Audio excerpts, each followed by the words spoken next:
Hello and welcome everybody to Alice and Chill Open Mic. I'm Sharina, the creative producer of My Neighbor Alice, and I'm so excited to be with you here today.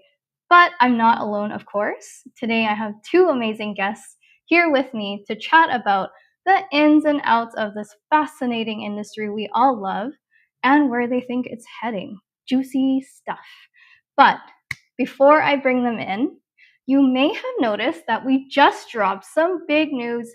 Alice will be dropping its biggest release yet, Chapter 1, A New Adventure, on June 17th. Less than a month away. It's so crazy. The team has been grinding away for a long time to bring this very exciting release to all of you, and we honestly cannot wait to see your reactions to everything that we have in store for you. There will be so many things, from a new way of playing with WebGPU, a brand new region, a huge brand partnership with one of the top NFT brands, companions, rewards, and so much more. There's so many exciting things that are about to come to Luma Lunda, and you better believe that I'll be right here on Alice and Chill talking to you and taking you through it with some of our key members from the Alice team when the time comes. So now that we're on a super high note, let's reach even higher with my awesome guest for today. So my first guest is M&A's resident fishing expert, although the ratio of drop fish to caught fish might be a bit bigger than most. M&A's business lead Stefania is here. Hello. Hello. So happy to be here again. I think it's my third or fourth time joining the Alice and Chill at this point, and I'm so happy to be here again. We're so happy to have you here. And for this important Alice and Chill, because our second guest is someone I've heard so much about and have wanted to chat with on open mic for a while. She is so well integrated into the Web3 space and has been making great waves through the industry from the very beginning. She's a super OG and just a super cool person all around. Please welcome the co-founder and CEO of Introverse, Zoe. Hello. GM, what up? Thank you for the kind words. It's amazing. There are three girls in Web3. This is so rare. Yes, I was so Three excited. girls, and you are with two Italians today, Sharina, on the street. Maybe I'll turn true Italian by the end of this. Yeah, I was super excited to have you here as well, because we're all women and it's going to be so great. So thank you both so much for being here. Honestly, so hey, I truly meant it when I said I've heard so much about you. So I'm so happy that I could meet you today and chat with you about the ins and outs and have some interesting discussions with you and Stefania. So maybe the both of you can do a quick brief intro of who you are and what you do for the people that are here that may not have met you before, and then we'll just dive right into all the juicy stuff. Very quickly, because I've been already here a couple of times now. I'm the business lead in My Neighbor Alice, and I'm leading everything that is partnership related, as well as in integration with other projects. So, floor to you. So I'm Zoe, co-founder and CEO of Introverse. Introverse is a gamified engagement layer in Web3. So we basically help ecosystems to become, bigger with, new users and a lot of new transactions and volumes. And we usually do that involving a lot of communities, especially NFT projects, to participate in gaming activations on our platform. And yeah, I started like 10 years ago somehow. Like, it was mostly crypto, not really gaming. And then there you go, I'm here. I was an architect before, was really into 3D modeling. That was my specialization in university, and now I'm just running a very small startup about gaming in Web3, a very interesting niche, I might say. That's so interesting. Well, thank you. 10 years is a very long time to be in this industry, especially because that was kind of like when it all started, basically. So you must have seen some crazy things happen over the last 10 years, I can imagine. So Yeah, I think like why don't we just start right from the beginning? Like I'm obviously always curious about people getting into this industry and how they get into it and why they stay in it, because I feel like it's really rare sometimes. Like I don't really meet people who come into it and then leave. It feels like people kind of stay and they all have their own reasons for staying here and diving deeper. So tell me, like, what interested you so much about crypto and then about Web3, and how did you just first decide to dive right into this industry? Stefan is starting first, or I will go first? Soy, you go Most first. interest. Perfect. So basically, this is a really hilarious story. Like, I wasn't really interested in Web3 at the very beginning. I was really into 3D modeling, especially for virtual realities and gaming. After I studied architecture, I had my master in, animation and 3D modeling. So I was really into scripting, and I slowly shifted into some sort coding for 3D design and stuff like that, first in architecture and then for animation, because a lot of games have also an architectural part. For example, for Assassin's Creed Venice, there were 30 architects involved in the 3D modeling part. So I was really thinking that that was my way, my career. Then eventually I started to work for this IT company, and all my colleagues were developers. So out of curiosity, I was like just listening often about Bitcoin. And I was thinking, this is a scam. Like, how is it possible? Decentralization, what's this democratization of money? It was really tickling my curiosity, more on a philosophical way rather than trading or whatever, because I've never been an incredible trader at that time.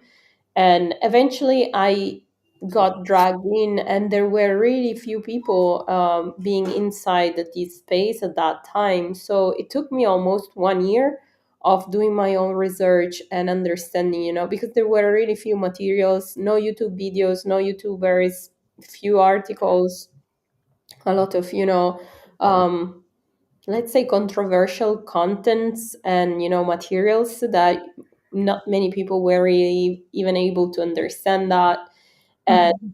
then the founder of Bitcoin was this unknown guy. Like, everything sounded really skeptical to me. But after 1 year, like, I got my very first tiny chunk of Bitcoin, where it was $300.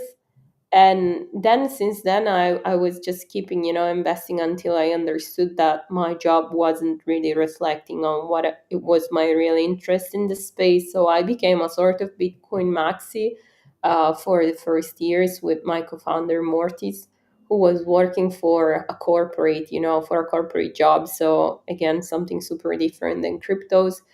And eventually we decided, like in 2021, like at the very end of the bull run, to become founders. So it took me quite a while, especially in 2021. We decided to deep dive in this new thing called NFTs because since then we were just trading cryptos, and eventually we really fell in love with the ecosystem of communities, because there are communities in cryptos, but they are I think a little bit soulless, unless for some big coins, like Bitcoin, or some meme coins that have a really strong community. But communities for NFT projects were sweeter, and we started to interact with them since the beginning, because we were holders first, and then we were always thinking that all these communities were not communicating within each other. So we were thinking, okay, let's find a way to break these walls between these silos communities and make them meet in a virtual square where they can interact and, let's say, fight or compete for something. And eventually we had clear that this was a gap in the market, and we decided to establish Introverse in 2023. So it was starting everything at the end of 2021. And then for more than 1 year, we were bootstrapping until we understood that we found the right product market fit. And then we established in Switzerland. So yeah, I always say I'm Italian, but my company is Swiss, because Italy is not a super crypto friendly space. And that's probably why also it was really difficult at that time when I started to get more informations, because the ecosystem I was living in Italy wasn't really, responsive to what it was happening in the space compared to other countries like Switzerland. Like Switzerland is super crypto friendly, and as soon as we moved to Lugano, the southern Switzerland, we understood there was, a world to explore. And that's pretty much it in a nutshell. Honestly, it since That's yesterday. amazing. You answered so many of my questions. I love it. Honestly, like I have a lot of people that I've met in this space are Italian, so that's interesting that like Italy is not really like super on board with the crypto space. Yeah, I can mention a Um, lot of companies. No, Yeah, but it's so exciting also that it has been a really long story that you had with crypto.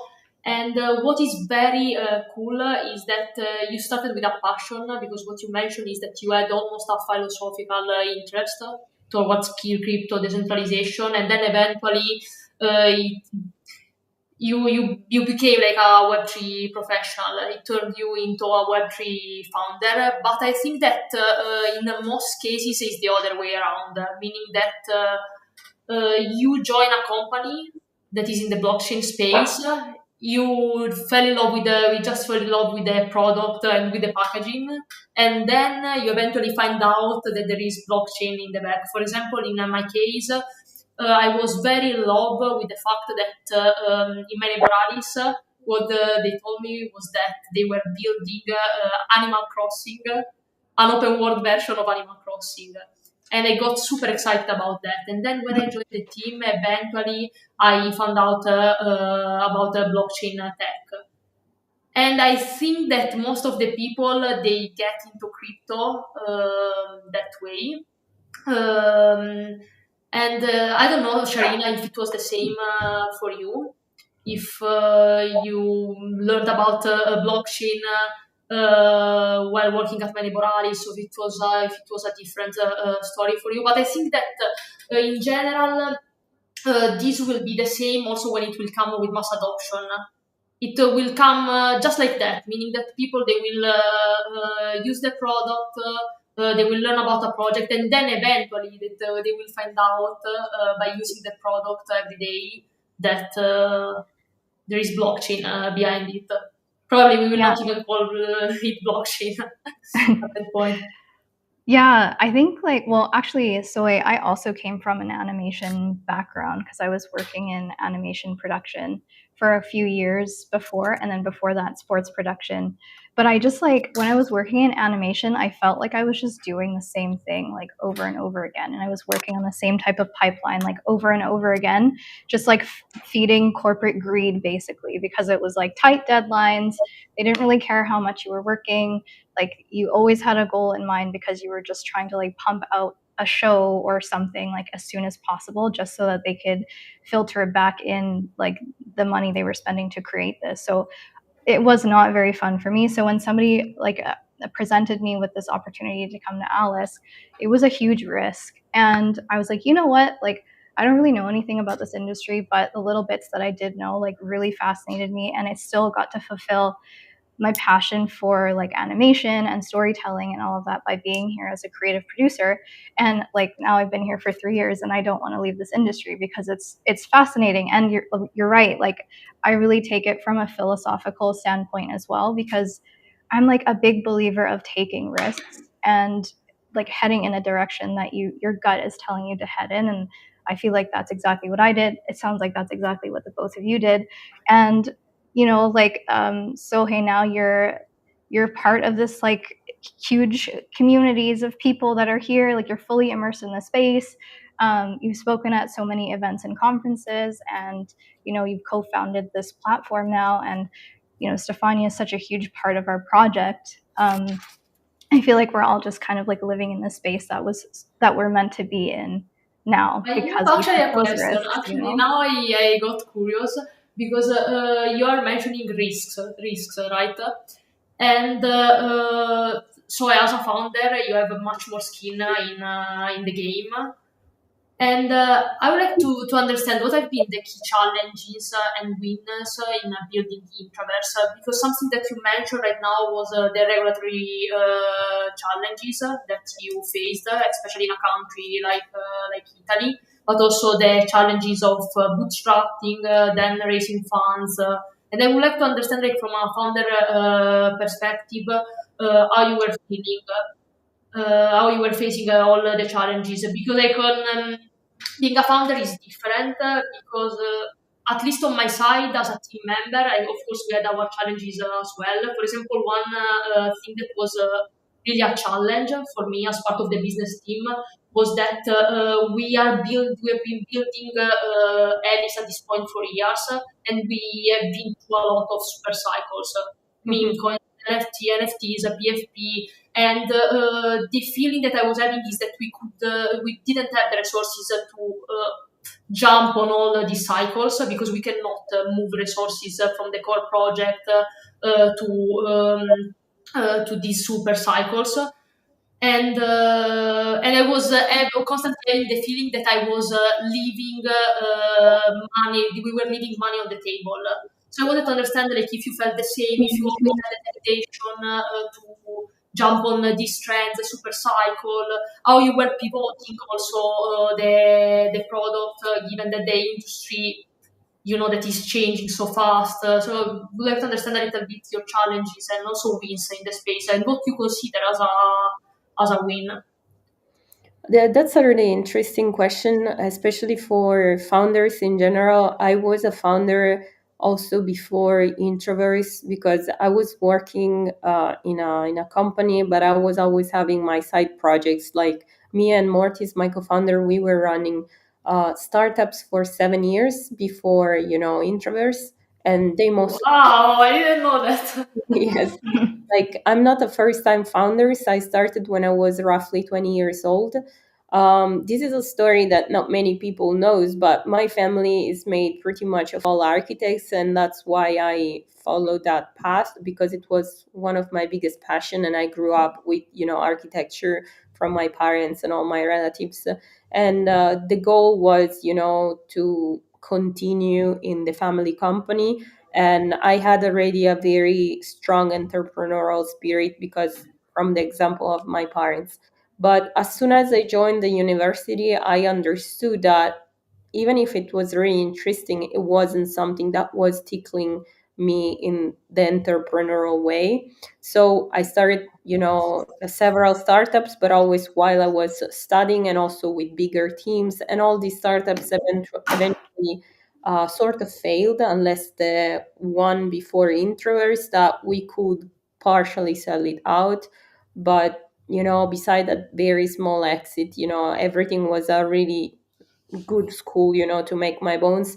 And Web3 is a really different market compared to the Web2. I think there are three main challenges. The first one is related to the fact that Web3 market is a PvP market. Everything is competing against each other for liquidity, resources, and mindshare, especially the mindshare. Like we are always seeking for the attention of people. This space is very small. Like there are 3 million wallets out there, and not all of them are interacting with, the network.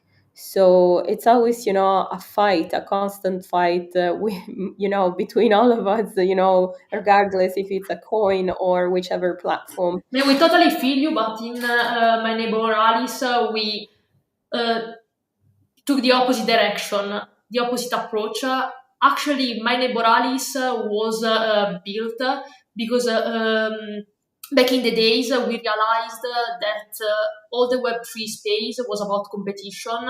And so we were like, okay, why not building a community-based game where you don't compete? Actually, if you want to compete with other communities, you first need to build your own community, and by collaborating, then you can be better off. But like, I totally understand you when you feel that one of the biggest challenges that we need to compete for attention, we need to Yeah. seek for Money. attention, everything is reward driven, so I totally understand you. Yes, it's a super speculative ecosystem, the whole Web3. And I feel like, the main challenge is deeply human.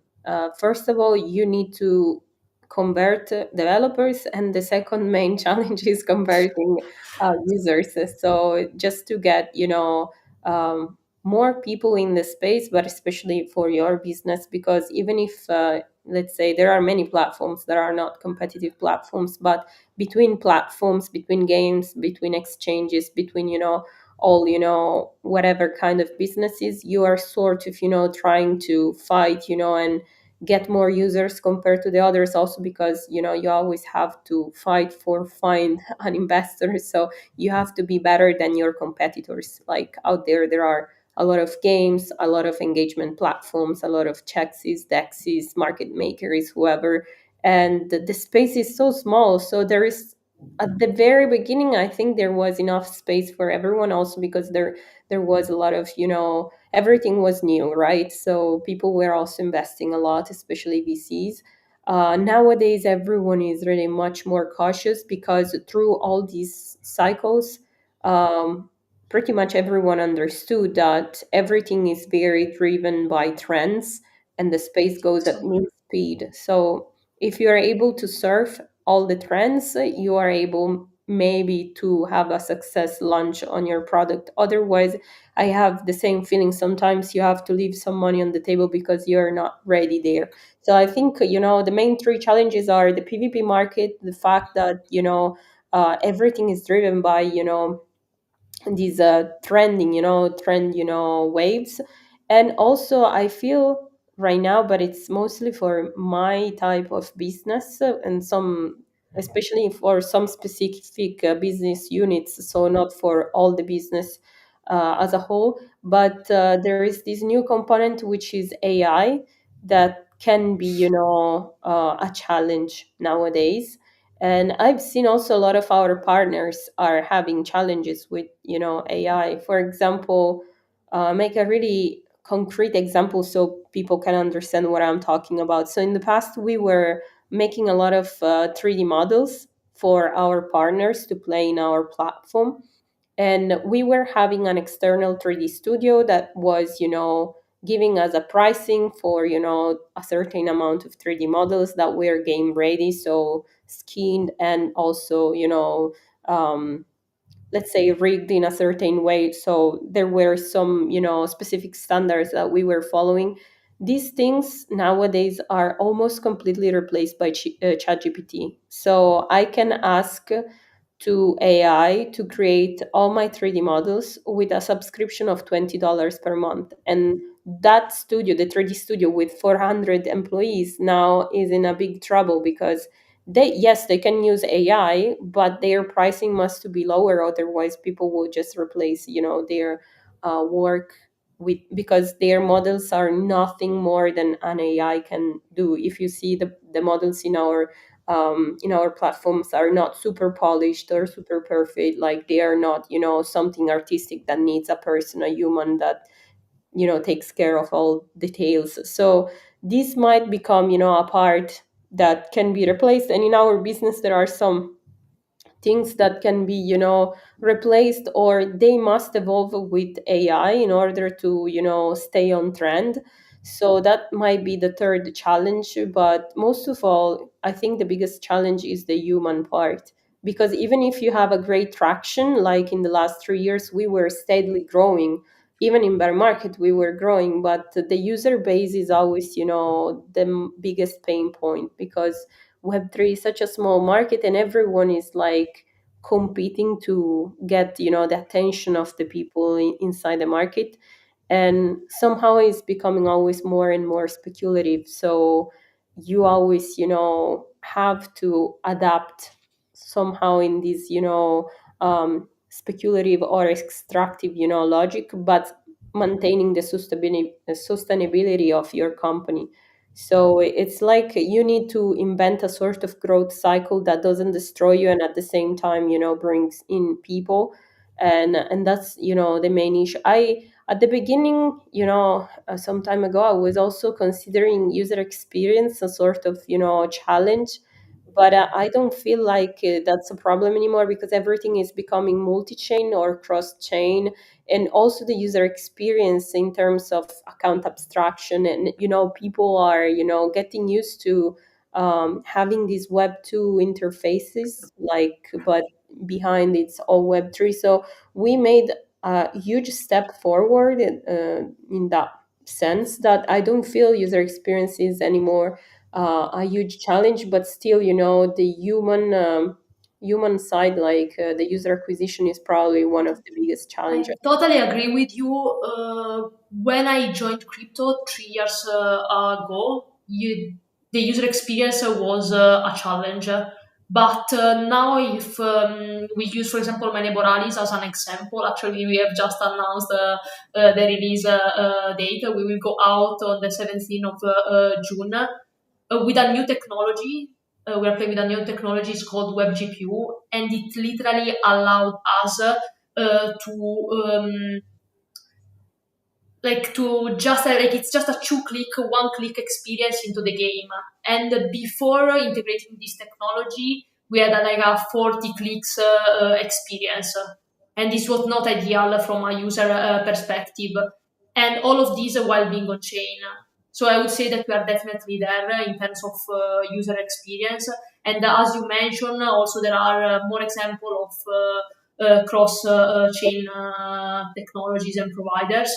So for sure, user experience is not an issue anymore. But from what you were saying, I could feel the anxiety towards the trend. Literally, the FOMO that that you feel every time, that fear of missing out on a trend and not be relevant anymore. And this is a case, especially for AI. And so I totally understand why you mentioned it as the among the challenges.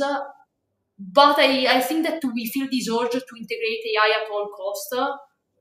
But it's a really a bubble. And for example, in my Neighboralis, we are very intentional in saying we are expert in building a game, and then let's see if AI is really relevant, but let's not talk about AI. In the end, our essence is being a game. So we don't want to pitch, for example, ourselves as being an AI game because it doesn't make sense. The AI is just something that a couple of years down the line we will give for granted.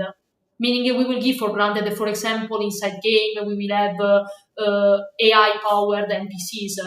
Or, for example, we have localization services that allow people from all over the world to chat in game, and these are a result of an integration with ChatGPT. It's just AI that is embedded. No need to mention that, for example, we are an AI game, and this is what I'm seeing out there. Also, on many pitch deck, they need to have AI at all costs. And then something that you mentioned is the human side. So the real challenge is the user acquisition, and that's why I wanted actually to ask you what have been your experience when it comes to building community, because I think that you can bring a very fresh, a very good perspective on it because you have been an NFT holder. Because I know that you're part of many communities. You are a founder, and plus I believe that you have recently launched your NFT collection. I think you are leading Bit Shaders as well. Yeah. So I would like to understand what has been your experience when it comes to building communities. So your perspective is very interesting about AI, because everyone is thinking how to integrate AI in their game, when maybe not in the next couple of years, but probably in a long term, like in 10 years, AI will be able to create a game itself, replacing, and performing probably even better than a normal game. So that's why I'm always concerned about, how we can, create something anti-AI, business, like being a cluster, or being someone like an aggregation layer of games or something like that, that cannot be replaced by AI. But that's a really interesting a point of view. Also, I totally agree with you. I've been always against also to call NFTs, because NFT is a technology behind a digital asset. So we could just call them assets, but we decided to call them NFTs for the whole time. And being a holder of NFTs has been always something that was the very first time for me important to belong somewhere, having a feel of belonging to a community. Especially in my community, my favorite community is the Bored Ape, but I think everyone knows that so far. I'm really like since the beginning part of the gang of Bored Apes, but I'm part also of many other blue chips like World of Women, Cool Cats, Doodles, new and old ones. Um, I launched recently with my team with shaders. That's not our first collection. We launched several collections, but this one was the first PFP because usually we launch NFT collections in game, and we use them for gaming purposes. So as score multipliers or whatever, they have several perks inside, the tournaments. And the Bit Shader was pretty much an experiment on Bitcoin because it was a big dream of me and Morty since a long time to launch our Ordinals collection on Bitcoin. And as a founder, I might say that being part of a community and founding a community is totally different. And but being part of a community before to launch your own, NFT collection is super useful. Like I highly suggest that everyone who wants to launch a collection to be part of multiple collections before to get the decision to launch your own collection, because it's part of the vibe.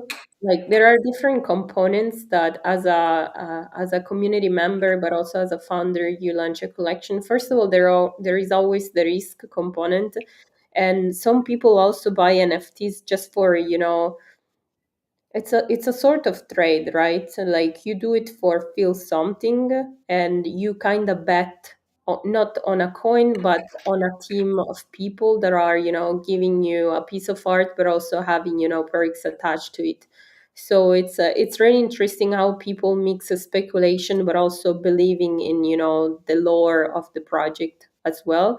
And that's really interesting for me as a founder, because most of the time I've seen, communities that are, fading away because the founders didn't listen to the community, and some communities that didn't fade away just because there were no founders. So it was all, community driven. It was really interesting to see through the years how the NFT collections communities were evolving. I think communities are incredibly smart, but also incredibly hungry. Um, so, as a founder, you really have to, accomplish two different, needs from your community. First of all, being super transparent on what you're doing, and second of all, you also need to listen a lot to what are their requirements, like what they would like you to do, because this is sort of a trust bond, like an emotional connection you have with your community. So you can have an audience, and then you can have, fans, super fans that are carrying also the community. Even if you disappear one day, it can, the project can survive also without you. And I so really like this one last sentence, meaning that even if you disappear, the community can go on thanks to the super fans. And this is what we are trying to build and what we managed to build in Alice. For us, one of our biggest wins was to build a core community of people that they really love the mechanics of the game. Since back in the days, we have always had an open feedback loop with the community. So we always had this open communication channel, and we were always exchanging ideas, just also to iterate on the features that we were building. And we reached a point where one of our biggest OGs in the community became our community manager, and his name is Tassol. Actually, besides the Alice and Chill Open Mic, that is this format, we also have another format that is Alice and Chill Let's Play, and is managed by him. And he literally knows the game. Sorry, Steve, for that, but better than our game director, Steve. And we hope that in the future we will have many tassels, meaning that in the future we can literally have a community that will be self-managed by these OGs, and this will be the biggest achievement, so that the core internal team can then focus on the core features. But so I think that many projects have been very successful in building the core community, but then there is also without core only the community that at that point is the user base, and the user base is what in the end fuels the project, what makes the project sustainable. And I think that the challenge is there because what I see when it comes to the user base in Web3 is that they are similar to job hopper. When you change a job really often, they are project hopper. So it means that they hop from one project to one project based on where the biggest rewards pool is. And that one is a big challenge. For example, we have run recently some rewards campaigns, but you always feel the pressure to say, what if they are open? So meaning that then they just go to the next project with the biggest reward pool. And so actually, how do you manage it? Having like a gamify platform, how do you manage that constant desire for rewards? That's a good one. It's a very delicate dance there. First of all, I'm not against flippers or hoppers because they are useful in the ecosystem and they create volume. So whatever action they do, they are part of the space, and I don't hate them. Like everyone is free to do whatever they want. You can't really ignore though to have at least an incentive layer. It's part of you know it's part of what makes web3 unique, special, right? Because in web2 gaming this aspect doesn't really exist. But you also have to you can't really let the incentives to be the only layer that leads your game or your ecosystem, because it's something that would lead to be not sustainable economically wise. So it means, just to make an example, like Axie Infinity, probably all of us played in the past to Axie. I was having also different scholars playing with my Axies, and it was pure extraction. So that ecosystem was working only through incentives, and there was nothing balancing the economic, and eventually everything collapsed because that was all lead by the only incentives as a layer. What I usually focus on with my team is designing ecosystem where rewards are meaningful but really tied to engagement. That's why we work a lot saying that we are an engagement platform and ecosystem builder. And we are tying all these rewards with also creativity and contribution, not just speculation. So you're not playing for a reward, but you're playing and you're getting an incentive if you are part of the game. So you are talking about the game, you invite other friends, you're part of the whole system, and you're not just extracting what the game is offering as a reward. um So the key when building those kind of systems is trying to make the hassle of completing all these tasks bigger than the monetary incentives that they can get, yes, right? otherwise they will just consider you as something, as the next pump, and then they will go over you and choose something else. So community needs to believe in something longer term. And yeah, that's pretty much what we are trying to do in Introverse most of the time, and that's probably what made us to survive all the bear markets that we have been through, because we were involving the community more than just simply rewarding the community, but also evaluating also their contribution, in not just inside the game as users, gamers, but also as community.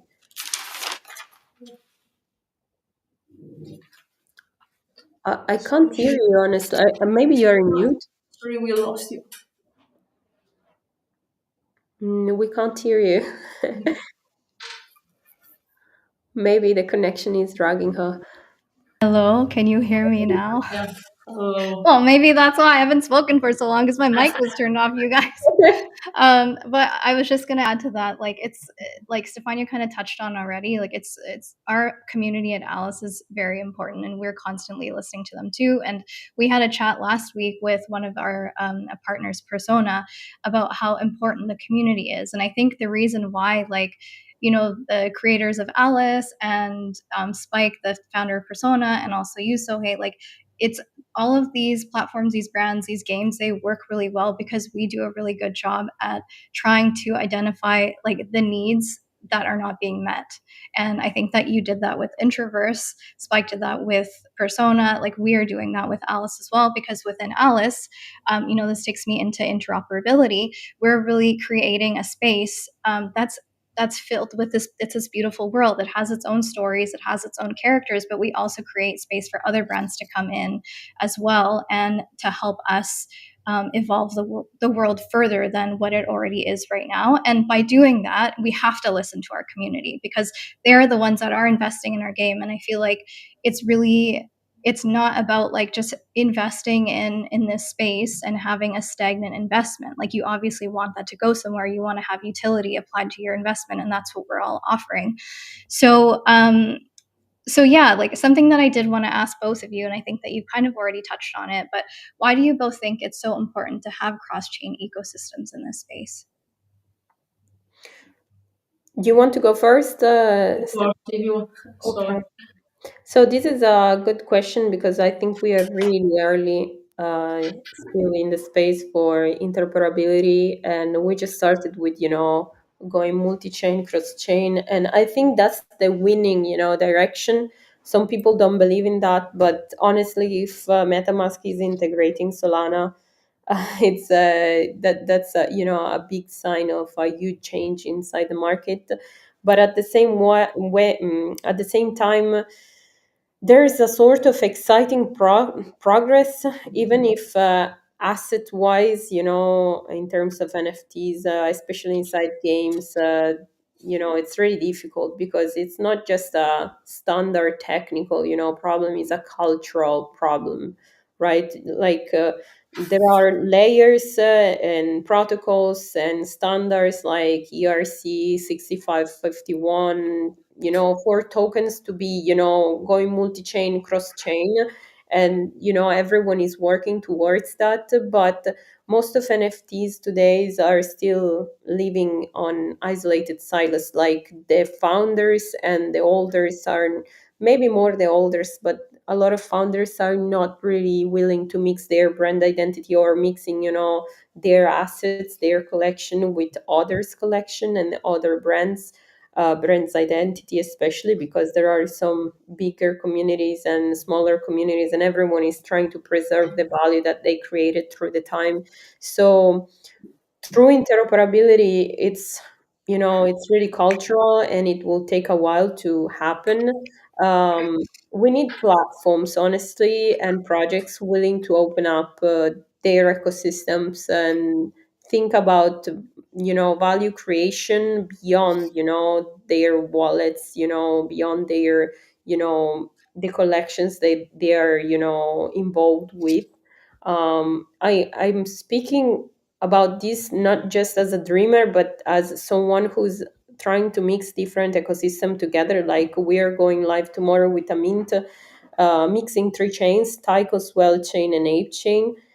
And the tournament will mix all the assets, and the avatars are all mixed inside the tournament. And the ecosystems are really new to this thing, and they are afraid like to mix, because they also are afraid to lose their users, because maybe some users will find a better place being active in other communities. Like there, it's really cultural, really a sort of shift of mentality. We are on the right direction, but we are super early. I'm super supporting the multi-chain ecosystem, also because just imagine to be exclusive on only one chain, you make a huge bet. It's really risky for a project. You have this amount of money from an investor and you have to make them work, and if that, layer that you decide to go exclusive with is not the right ecosystem for you, because you cannot make grow, your community there, you're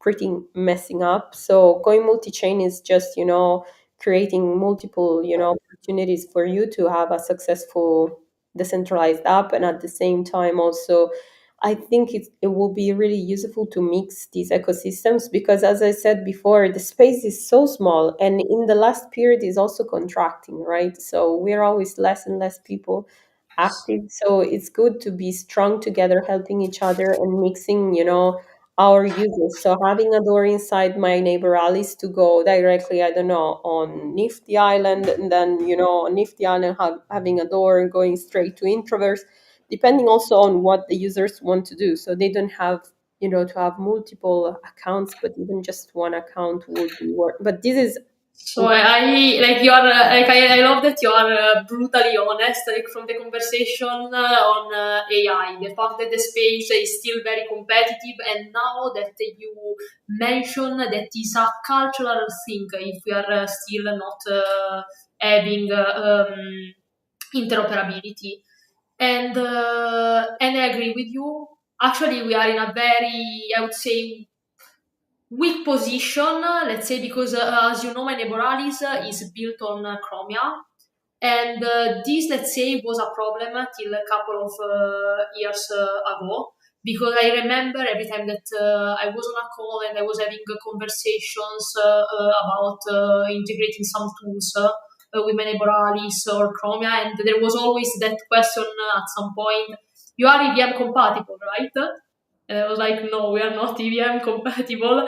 And also that right at the end of the sentence was giving for granted that you needed to be an EVM compatible chain. And so we were in that weak position, let's say, in the space. But that's why we walk that extra mile.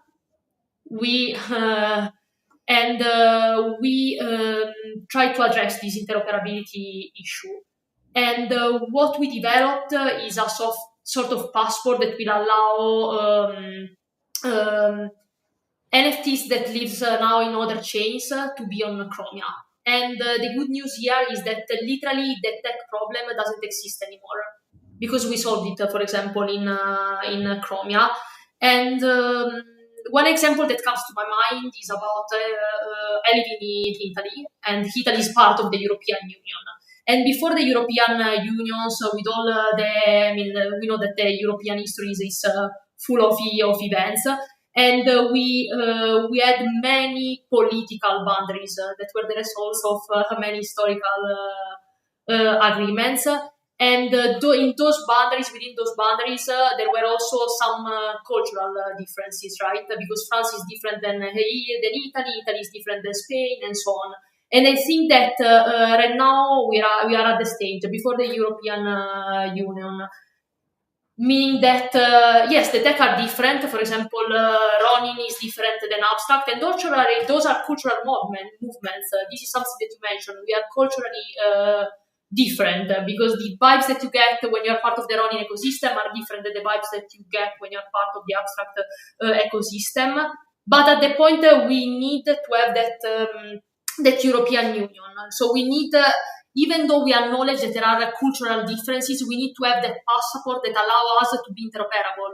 For example, I'm interoperable as a European citizen, meaning that I can work in all the countries of the European Union. And I think that, for example, as Chromia, I feel that right now we have that passport, and this is also why we are opening up to other projects and other partnerships.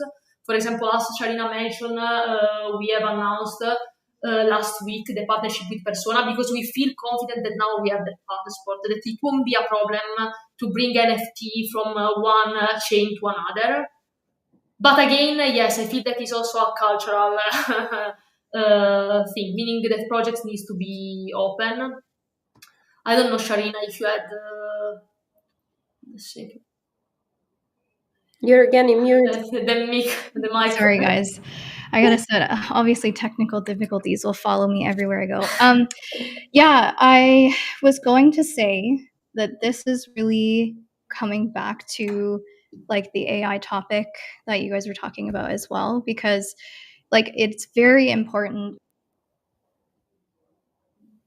I think you got ragged your mic again.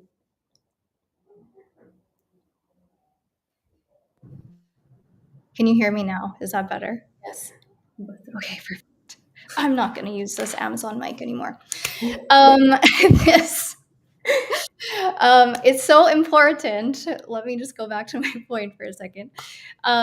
Because I think like when you invite, like I understand the cultural component for sure, but I think when you invite different brands into your space, like that's how your project evolves, because you're constantly learning from each other and you're pulling creative notes from each other. And then that takes me back to AI, because even so, you're saying like you're in architecture. AI can't build something that you could build in your head in terms of architecture, because that's your creative mind.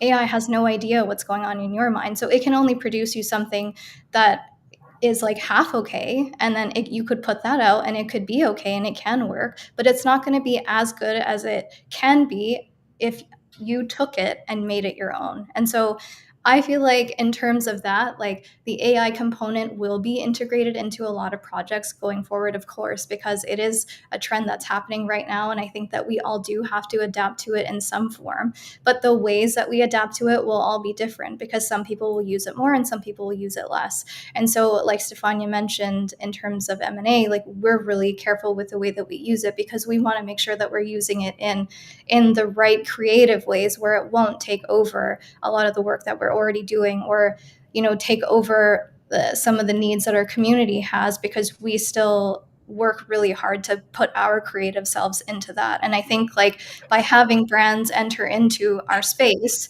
it's only opening the doors for us to create more and evolve our game more. So I feel like by projects only remaining on one chain or not wanting to collaborate with each other, they're only blocking themselves, because I really feel like this is the direction that the industry is going in.